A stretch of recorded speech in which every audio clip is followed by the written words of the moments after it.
pun kaya jengking saloko nggih istirahatkan adikku nggih Kakang Narodo kula nyuwun pamit Kakang Narodo.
Endang Kenawati sinuwun.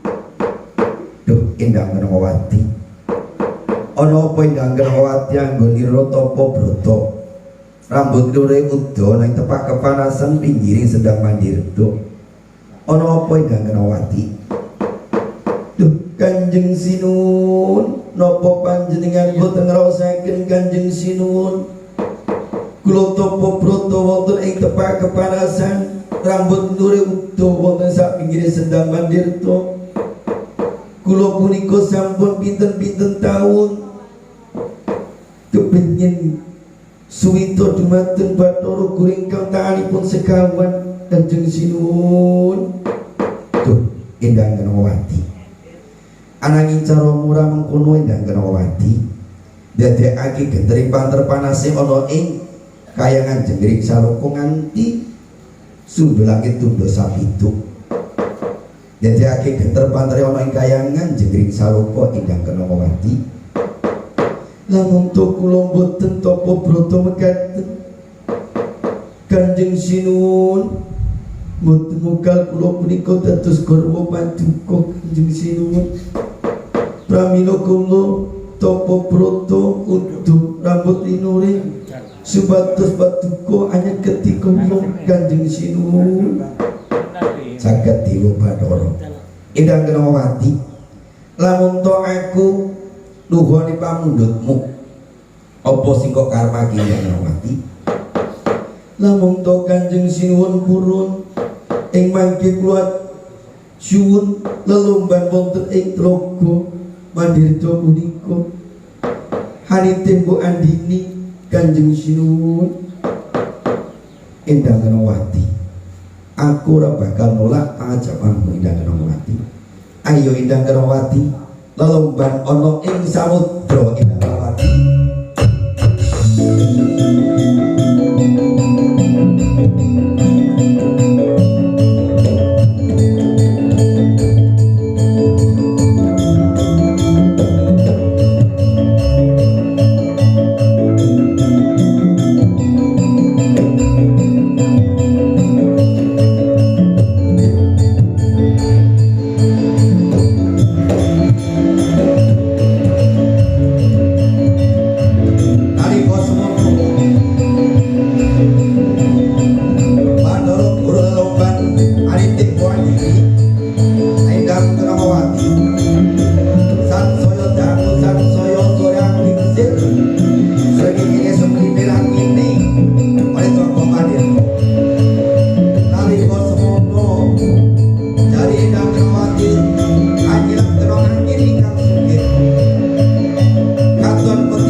Nafsuku malah kok tampek nganggo tangan kiwa komane kocret kacri puntrat ana ing tlaga manirta Ingkang Kenawati nyuwun pangapunten Kanjeng Sinuwun boten kula nampa nolak kalih panjenengan boten Kanjeng Sinuwun ananging menika wonten saking inggilipun Handini kula raos ningsem Kanjeng Sinuwun ora Ingkang Kenawati.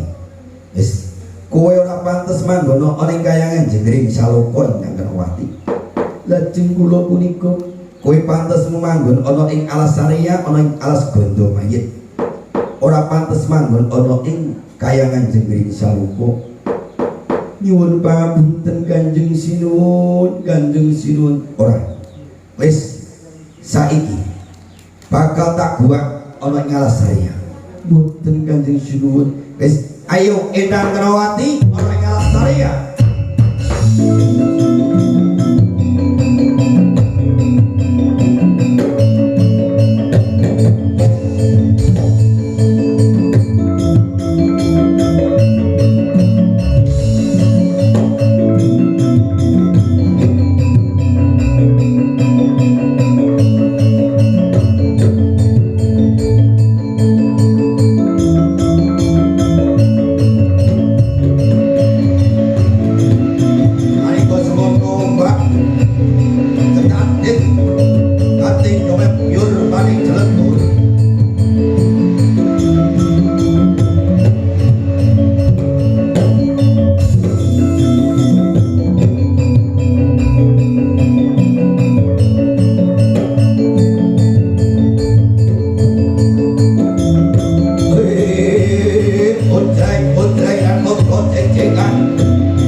kikrik ana sak pinggir sendang mandirta kane ratmaning ratu sakritir lelungban ana ing samudra karo aku nitir Bu Andini mongko sinuwun Bathara Guru ora kuat ngempet hartane mongko tak tampek nganggo tangan kiwa komane kocrat kacrit jeblok ana ing sadroning sendang mandirta kejadian sliramu iku blundung gomo salah jagat dewa Bathara aku duwe sudarma aku duwe wong tuwa sing ukir jiwa ragaku Kambok yen ngono manggone ana ndi Kambok aku arep suwita manggone yunku ana ing kayangan Jengring Saloka blundung gomo salah ana ing kayangan Jengring Saloka yo guru bapakku aku munggah ana ing kayangan Jengring Saloka lamun to aku ora akoni dadi anakmu kayangan Jengring Saloka bakal tak susang sarik tak susang bawana langgeng tak dadake kaya Madyapada dadake oleh kayangan wis Kambok aku njaluk pamit tambahin donga berkah paestu Kambok guru bapakku aku sing teko guru bapak wah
timbali wonten ing kayangan Jengring Saloka malih Kakang Naroda. Prak malu dadi diketompo ring gandhe dawa buntute prok mrokyok naka bosok karek betone Adi Guru. Nggih, dadosaken gendere penggalih kula Adi Guru. Lepat kula punapa Adi Guru. Menika dipun timbali wonten ing kayangan Jengring Saloka. Menawi kula nggane kelepatan Bedana punapa ingkang badhe trapaken wonten jasad kula Adi Guru. Kakang Naroda mboten enten ingkang lepat Kakang Naroda. Nggih. Punapa kula dipun timbali wonten kayangan Jengring Saloka Adi Guru. Kula namung nyuwun pawarta senipun gara-garanipun wonten kayangan Jengring Saloka. Bumi goncang panase ngantos langit sundul sapitu. Buminipun goncang menika wonten gara-garanipun punapa Kakang Naroda. Prak madhe diketok ganti dawa buntut Adi Guru. Nggih, tertentu. Menika gara-garanipun kayangan Jengring Saloka Suralaya. Punika bumi kados goncang. Panasipun genter panter ngantos langit tundha sundul sapitu. Gara-garanipun punika wonten pawongan ingkang ageng taksaka naminipun Gunung Komo Salah. Kiyambakipun medal saking Bengawan Silugangga. Nah, niki kedadosanipun Komo sing salah. Pramila kula wong tamanti matur kali Adi Guru. Ampun ngantos nyarahake Komo sing salah. Mongko Komo niku wonten papan pernahipun piyambak. Mongko Komo sing salah ndadekake putra kados Gunung Komo Salah Desura wani ora kena ditata iku Komo sing salah.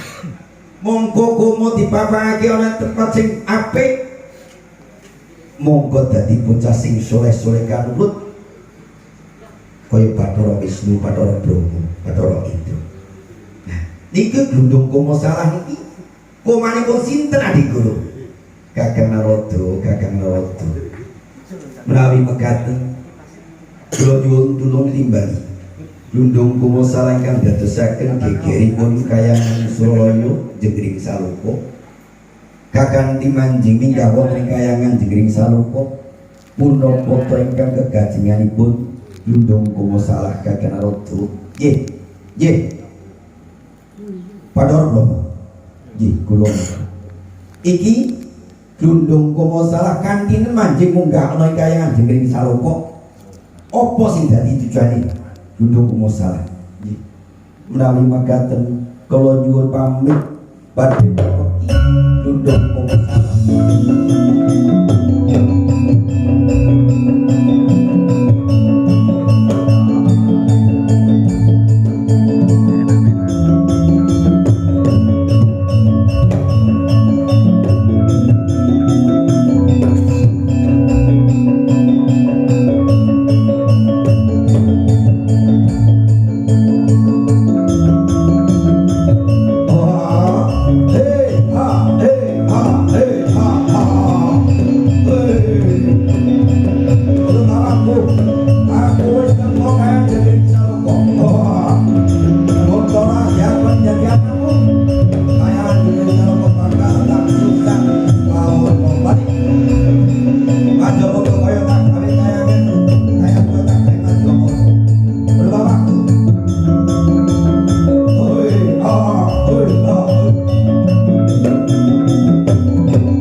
Glundung komo salah, kedadian komo sing salah ana ing sadasaring Bengawan Sinugamba. Aku bakal suwita sing ukir jiwaragaku, yaiku guru bapakku Bathara Guru. Lamun to aku ora dakoni dadi anakmu, kayangan Jenggring Saluka bakal tak susang sarik. Tak deke madya bodo tak dadake kayangan Jenggring Saluka. Sik glundung komo salah. Sabar dhisik glundung komo salah.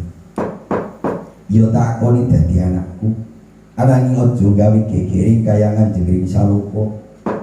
Mongko bumi gonjang ganjing, panase nganti langit sundul sapitu. Glundung komo salah. Aku kok akan dadi anakmu, guru bapakku. Iya tak akon.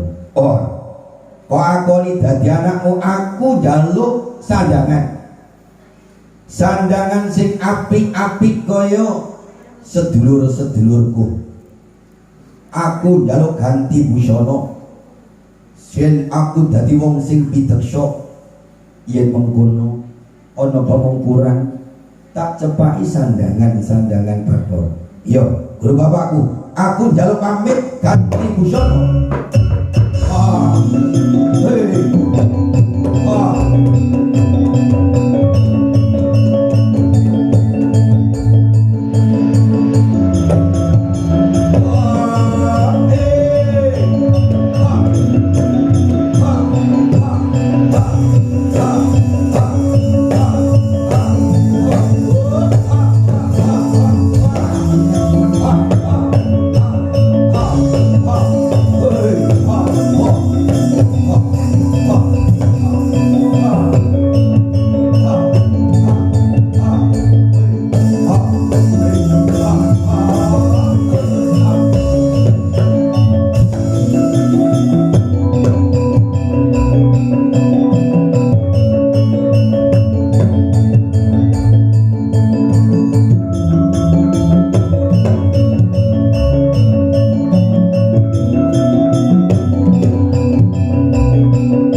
busanane kaya dulur-dulurku Bathara Wisnu, Bathara Brahma, Bathara Indra.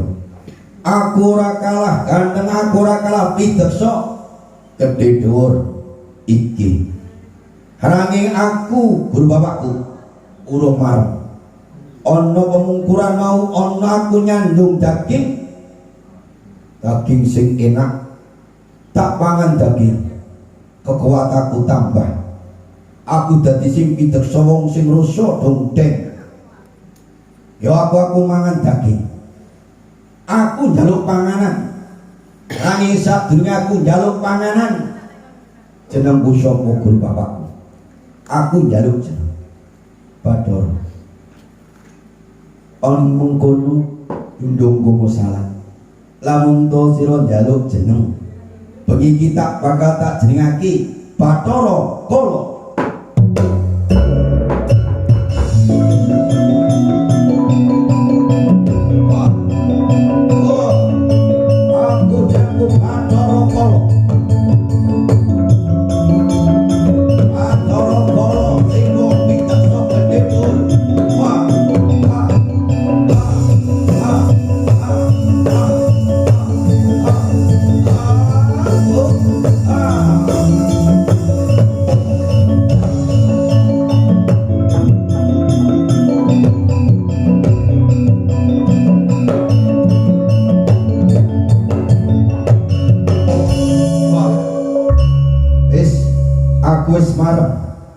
Jenengku karo busanane karo pasuryaku dedeg piateku pas Bathara Kala.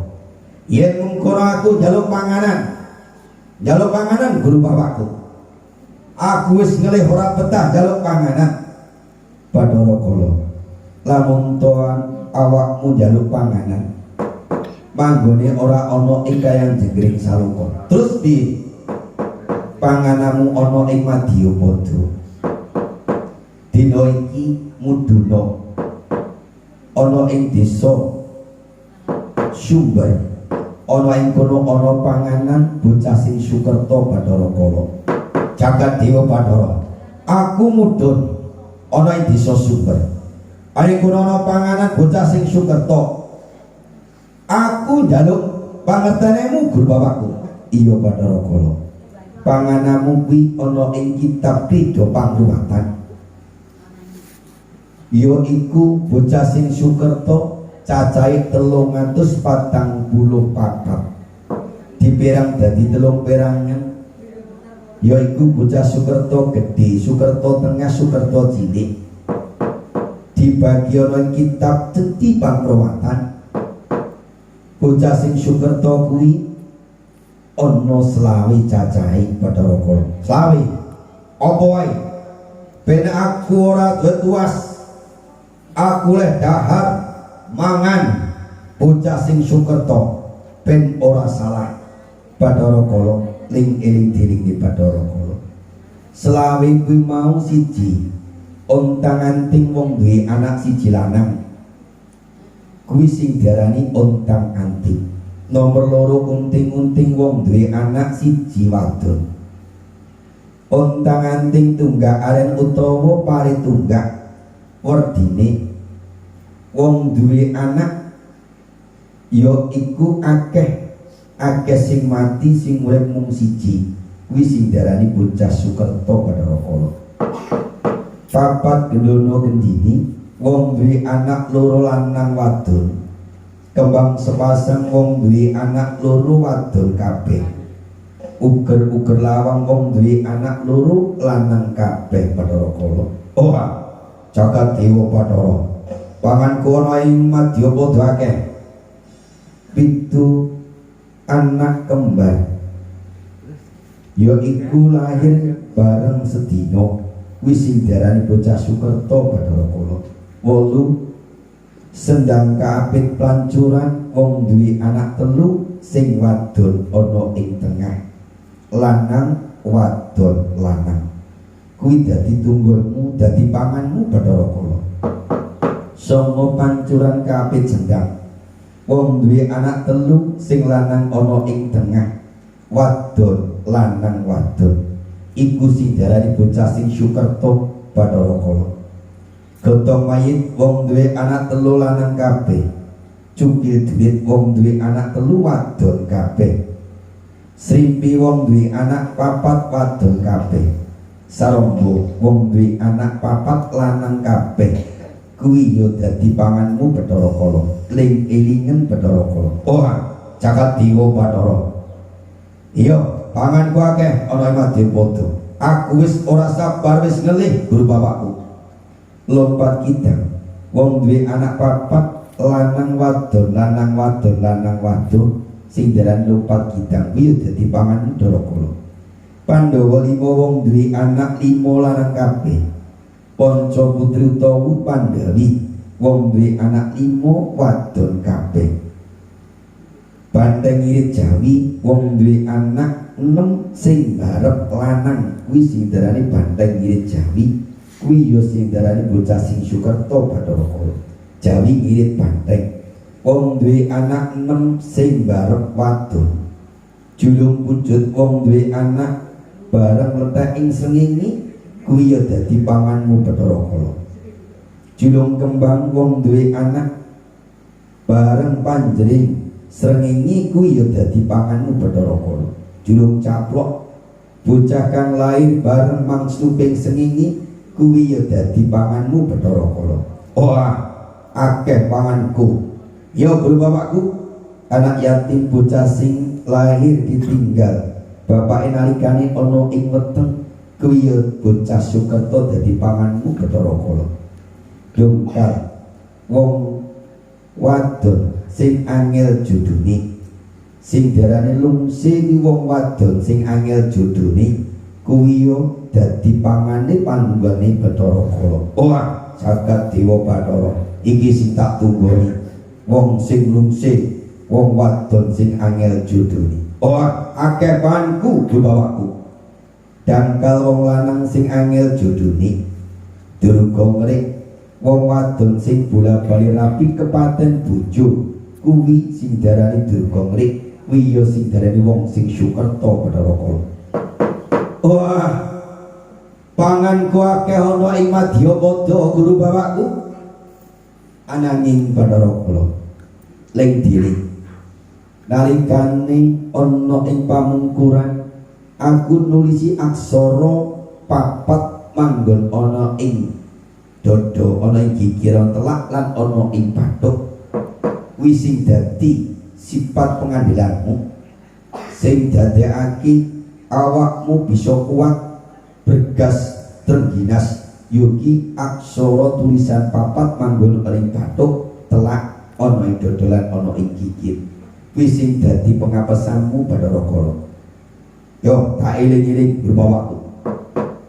Ananging bocah Sukerto kuwi iso ditasake saka sendang pangkuwatan. Lamun to sing ngetasake ya iku dalang sejati, turuning dalang sejati. Kuwi sing iso ngentasake saka sendang pangruwatan Bathara Kala. Sira kudu ngalah.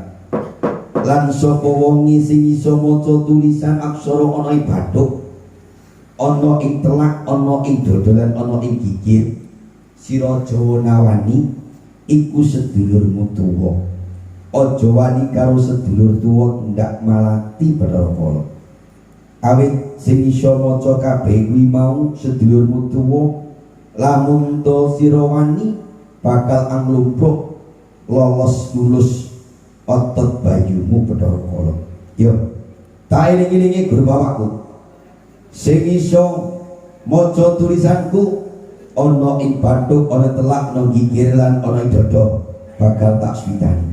Aku ora bakal ganggu gawe marang wong sing iso maca tulisanku lan sapa wangi sing yo iku ngentasake saka sendang pangruwatan sing diarani dalang sejati. Guru bapakku, wis cukup semene aku njaluk pamit guru bapakku.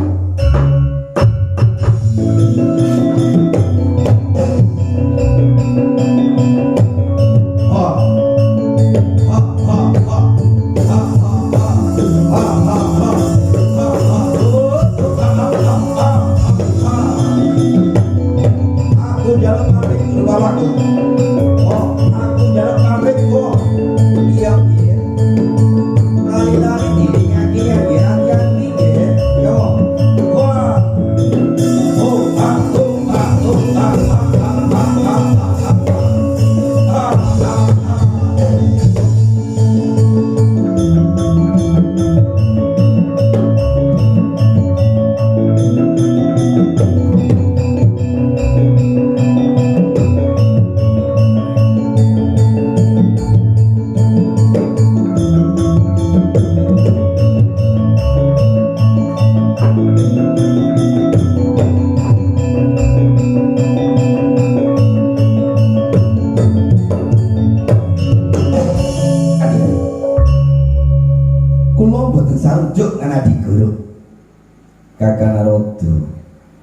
sing ora kok saruji nopo Kakang Narodo Adi Guru.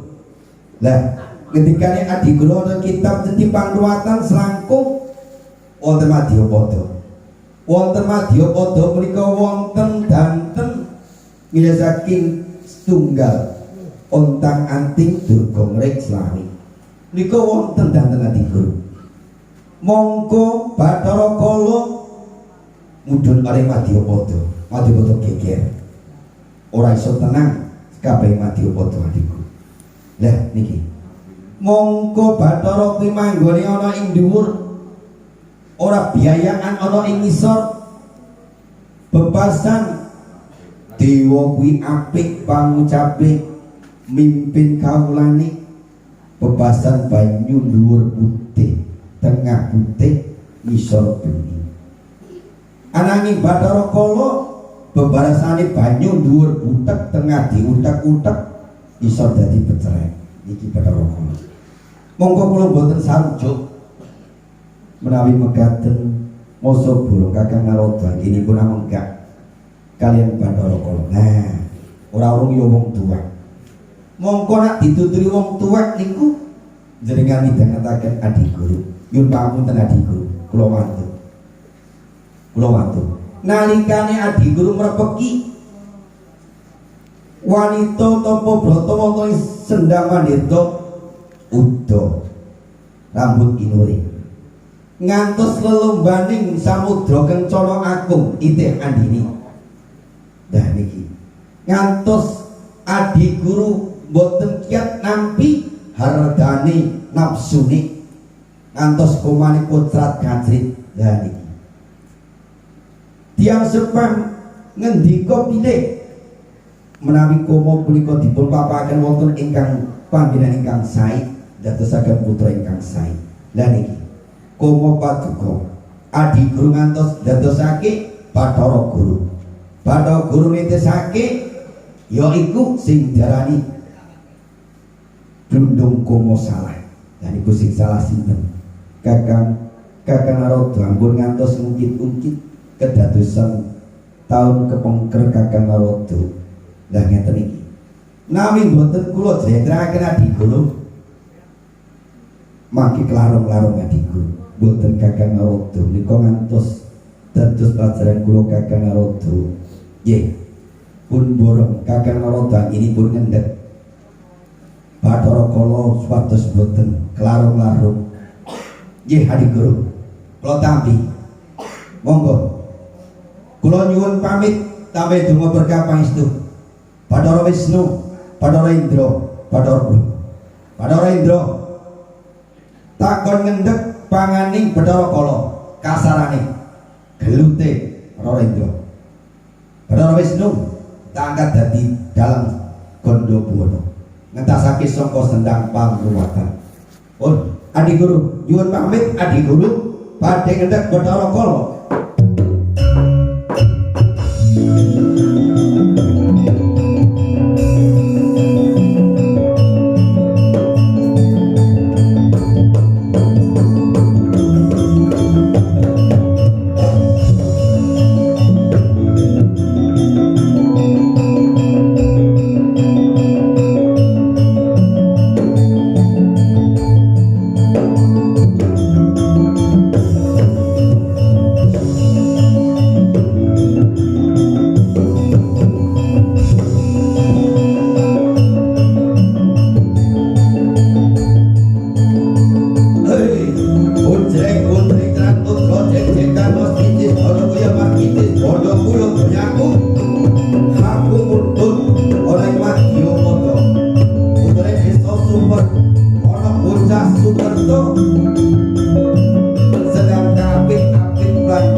mongko kiwancine bedhog sapa jenengmu saka ngendi aranmu bocah kok kumel muncul aranku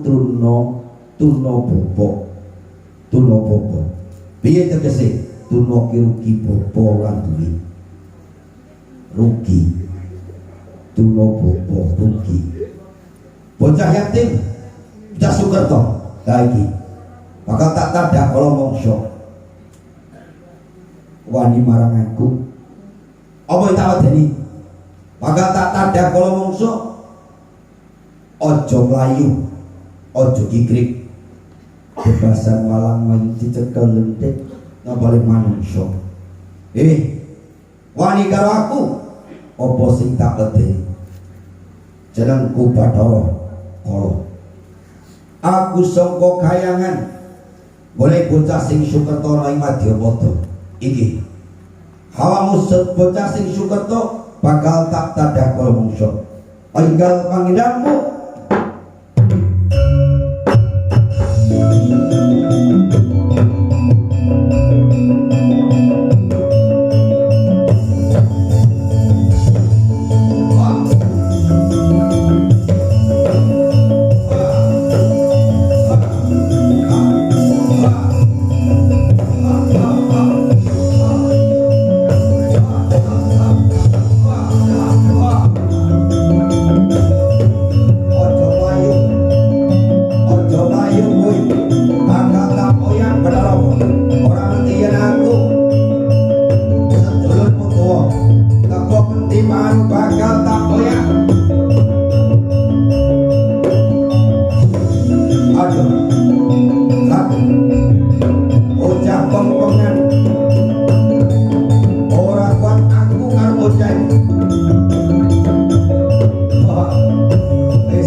kayangan geger Madyapada geger babipun punapa yaiku adi-adimu sing gawe geger nunggu masalah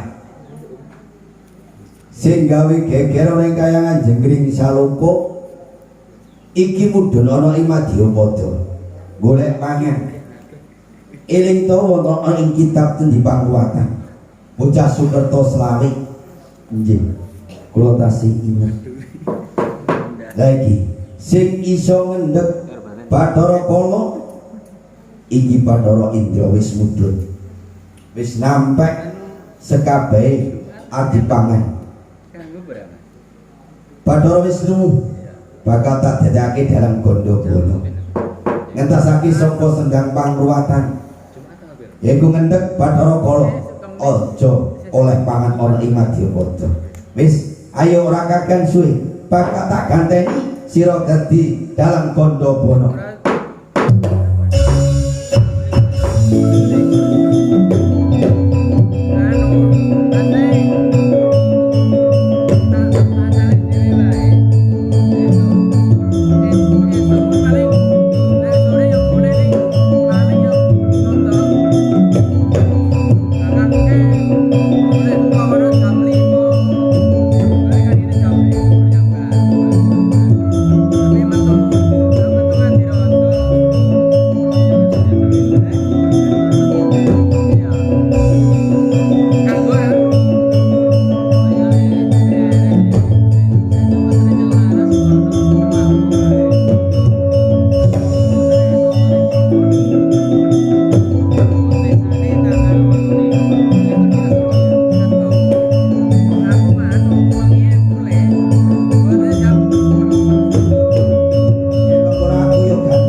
Iki nyi asem legi sing gede dalam kondo.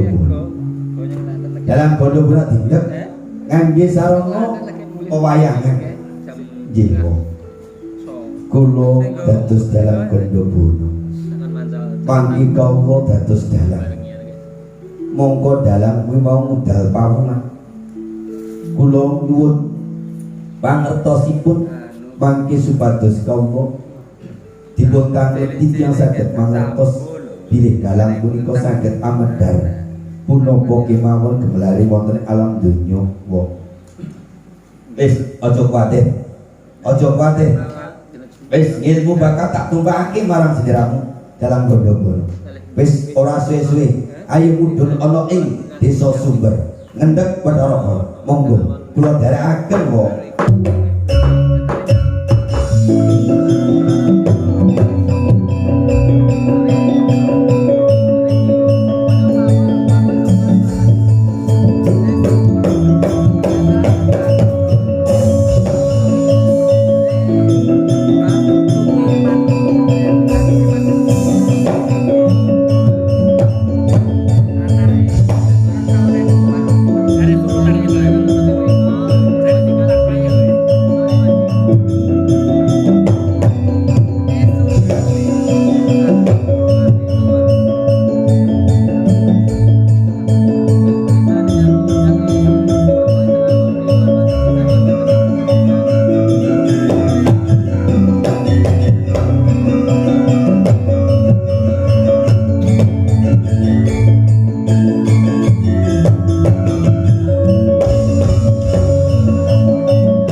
Bagus, bocah ayu, bocah bagus.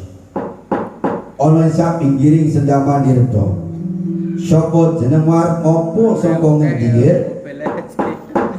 Tambuh kalian kula ngupati. Toya suci kang badhe hamurwa kula Resi Jiwraga kula. Nami kula Bagus Wahyu Widodoki Yayu Yuliana Dewi. Ugi kaula Bagus Arif Susanto ije saking Padukuhan Sumber. Wah, jagat Dewa Bathara golek banyu tirta suci kanggo tasake saka Sendang Pangruwatan.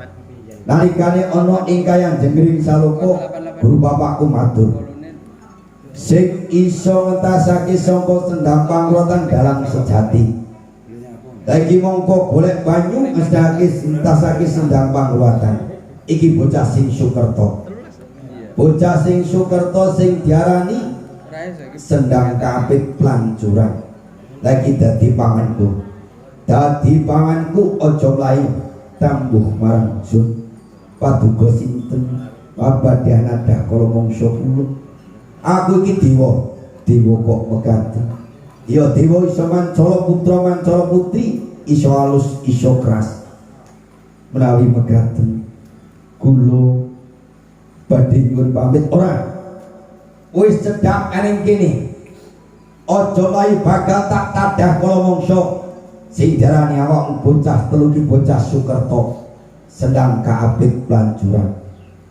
Mongko Sendang Kapit Plancuran menawa kitab Cendi pangluatan iki wong sing bocah Sukerto dadi panganku. Boten kula badhe nylametaken badhe pados pangayuman Kyai. Kula badhe pados pangayuman Kyai.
Melayu-melayu ono opo kisah mak ambekamu hamasu-masu kisah Ki kula badhe dipun tadah kala mungsuh kalian Bathara Kala. Kula nyuwun pangayuman Ki Bathara Kala jagat dewa Bathara. Bathara Kala oya-oya inggih kula wau Bupati Tirta Suci ing mangke dalu badhe dipun kula punika saking sendang pangluwatan bilih sederek kula nika tiga ingkang kawistanan sendang kapit pancuran Ki bab pedadakan wonten sak pinggir sendang Mandirta. Bathara Kala dugi merpeki kula ingkang kawistanan bocah Sukerto badhe dipun tadah kala mungsu Ki jagat dewa Bathara nggih. Anak-anakku nggih ngertenono aku iki dalang Gondobono sing arep resi ngentasake sangka sendang pangluwatan engko dina ing dina malem Kemis Pahing. Jagat dewa Bathara bejo kemayangan kula pinanggih kalian paduka dalang Gondobono. Kula slamet saking pringgo bayanipun Bathara Kala Ki wis yen mengkono ayu ora suwe tak kanthi manjing kondur suwan mesane Rama Ibu bakal tantasake sangka sendang pangluwatan. Monggo kula dherekaken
oh iya iki ana wong ngethok pring monggo dadi bumbu panggung ora dipecah topeng reges grundung walu 184 ya adikku nggih lus-lusen wong sing ngethok pring ora dipecah dadi bumbu panggung lus-lusen sandang pangan nggih adik-adikku nggih nggih kula manggen wonten ing berasipun kula manggen wonten kasripun kula manggen wonten bantanipun ya wis tunggunono ya nggih aku bakal ngejar ojo layu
kula bocah yatim boten anggadhahi bapa kelan ibu bocah yatim bocah sing syukerta ki oleh pangan neh wis oleh pangan aja mlayu bakal tak